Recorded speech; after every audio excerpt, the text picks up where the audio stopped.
Selamat datang kembali di Talatah Channel. Pada kesempatan ini kami akan membahas mengenai para pemimpin dunia atau presiden yang berani memecat polisi korup di negaranya masing-masing.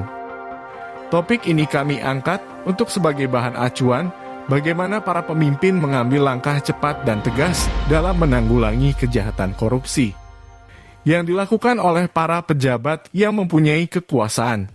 Tapi sebelum itu, jangan lupa untuk mendukung kami dengan cara subscribe, like, dan share channel kami sebagai bentuk dukungan kepada kami agar selalu bersemangat.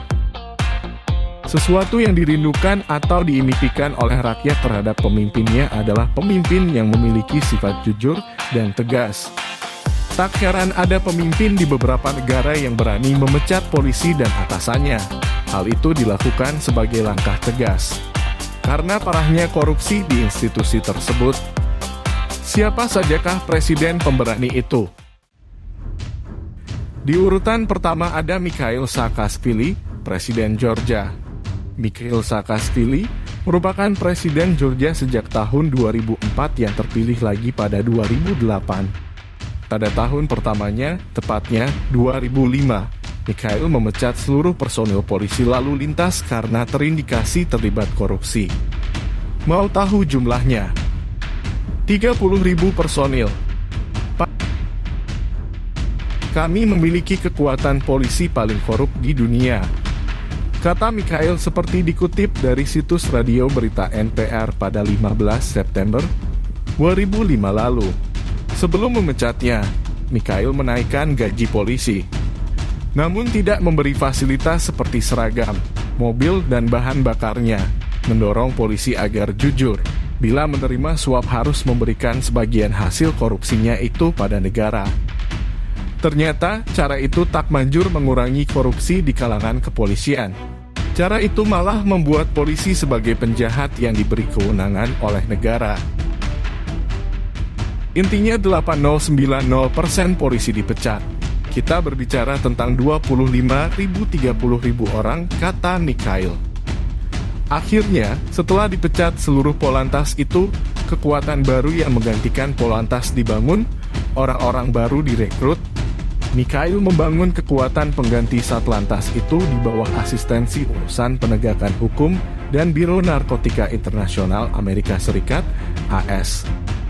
Jadi ketika orang-orang baru direkrut, butuh 2 hingga 3 bulan untuk mencari orang-orang yang bagus, memberikan mereka pelatihan di akademi yang disponsori AS. Namun kami juga memberikan mereka seragam baru yang bagus dengan badge seperti polisi AS. Mobil Jerman yang bagus. Alat komunikasi buatan AS. Kami berikan semua, imbuhnya.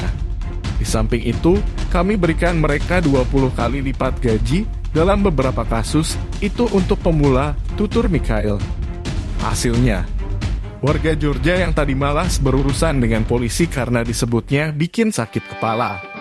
Sekarang, hal-hal kecil saja, seperti kunci hilang dan masalah keluarga. Warga tak segan berurusan dengan polisi. Saya pikir angka kriminalitas menurun. Polisi lama dulu sering memukul orang, menyiksa sambil memeras. Polisi yang baru ini terdidik dan terkendali, zero tolerance tentang penyiksaan, zero tolerance, tegas Mikhail. Di posisi kedua ada Presiden Afrika Selatan, Jacob Zuma. Presiden Afrika Selatan, Jacob Zuma memecat Kepala Kepolisian Jenderal Paul Bekele karena dugaan korupsi, seperti dikutip dari BBC. 12 Juni 2012 lalu. Bekele, yang pendahulunya juga ditahan karena korupsi, ditahan pada Oktober 2012 karena terindikasi melakukan perjanjian properti aset kepolisian yang melawan hukum. Beki tentu saja membantah. Kasus Beki ini terungkap dari penyidik korupsi Afsel, Juli Madonsela, yang menyatakan bahwa gedung kepolisian ini disewa dari perusahaan dengan harga yang jauh lebih tinggi dari yang seharusnya. Juli menunjuk Beki bertanggung jawab pada perjanjian fatal yang merugikan itu. Presiden Jacob Zuma pun memecat Beki, memutuskan untuk membebaskan Jenderal Cele dari tugasnya kata Jacob yang juga memecat 2 menterinya karena tersangkut korupsi ini.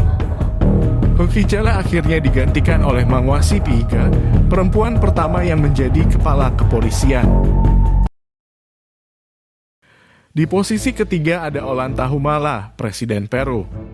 Ollanta merupakan mantan pejabat militer yang menjadi Presiden Peru terpilih pada 2011 lalu.